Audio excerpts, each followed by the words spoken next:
Hello! The new cycle of Stygian Onslaught dropped this morning, so just like usual, I will try to beat the fairest difficulty with the least amount of 5-star units I can and give some tips on the way. And as always, none of the 5-star units have constellations, no one is using 5-star weapons, and the battle pass weapons are not allowed. So without further ado, let's get going right away. For the first boss, we have the return of the papilla, and for this boss there's basically 3 different methods.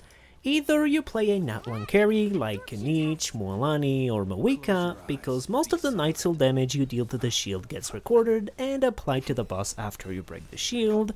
You can also play a team that speedruns through the shield to have more down phases, like some of the Arlecchino clears we've seen in the past with Pyro Traveler to shred the shield, or you could choose to do what I did here and take a character that can front load a lot of damage. With this team we're only going to be able to get 2 down phases, but if we start setting up Flints and using his skill a bit before the shield breaks, we can front load 4 mini bursts on Flints, allowing us to deal about half of the boss's health on each down phase.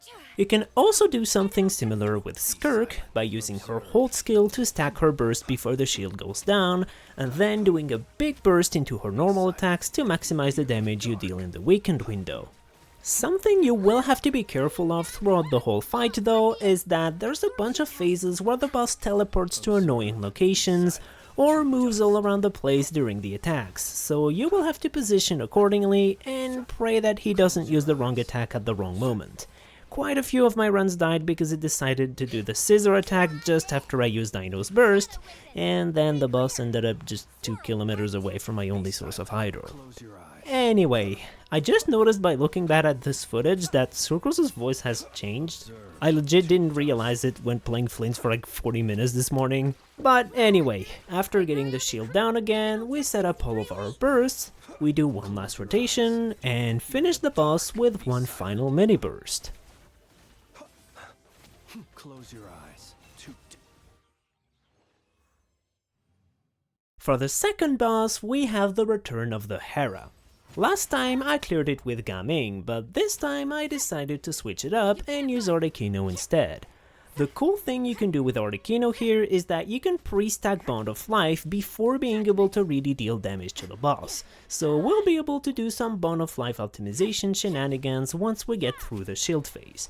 And for the shield phase, it's pretty simple. We just use good old Crescent Pike Rosaria. I decided to give her a 4-piece instructor because I didn't really know what else to give her, and we can activate it by doing a Pyro infused normal attack in Bennett's burst. Anyway, we use all of our bursts and go back to Arlecchino, and because we have extra Bond of Life and the skill cooldown ends in the middle of our rotation, I decided to not do a fixed rotation and try to use Bennett's burst as soon as it comes off cooldown, while offsetting Xiangling's burst a bit later in the second rotation. This allows us to keep better uptime on Bennett buff for Arlecchino and deal damage without any downtime, which made a pretty big difference. Also, as you can see, I'm kinda just doing N3D on Arlecchino. I've heard there was new wall cancel combos, but I didn't learn them yet. And I've also seen some people spam N2C when fighting the Herra specifically. I don't really know which one is better, but if N3D doesn't work for you, I guess you can try N2C instead. Anyway, as for other teams that can clear this, there's actually a decent amount of characters that can do it. I'm looking at a list right now and I see some Varessa Overload, Mawika Melt, Gaming Melt, Mualani Vaporize, Linnea Melt, Yoi Mia somehow in an Overload team. And then obviously there's all the Notcry carries like Flints and Nefer, or even Notcry wheelchairs with an Nefa that will have an easy time against it, because this boss is kinda made for them. Anyway, we absorb Bond of Life one last time, and finish the boss. And finally, we have the evil Moon Gecko. For this fight, first you want to break this shield. There's 9 geo shields that you have to break one after another. To break it as fast as possible with Mawika, I think it's better to spam normal attacks, and if you time your dashes correctly, you can squeeze in 3 dashes between every full attack string. which allows you to break the shield and set up your buffs right in time for Mawika's burst. And here the boss is going to apply his healing debuff, and for this team I like to iframe it with Mawika's burst, because otherwise the debuff would appear in the middle of my burst uptime, and that would kind of ruin my first rotation. The downside of iframing it is that I believe it doesn't give you the damage bonus and crit rate buffs for clearing the debuff with healing, but I'm already at 98% crit rate and the buffs don't last very long anyway, so it was better to iframe the debuff here. For the combos, I didn't go with the absolute most optimal ones. There's definitely a few optimizations possible here and there, both in the combos used and the rotation itself, but it ended up barely working out anyway. Once again though, I do want to point out I have C0R0 and Cerberus, so I'm not sure if it's possible without those constellations, even with better gameplay. But if you have Sitlali, I do think that Melt is better than Overload here. However, as for other teams that could clear this boss, well, unfortunately we kinda have a knuckle-duckle situation again. If you have zibai or linnea, and preferably Columbina, that should work, because the boss is tailor-made for that.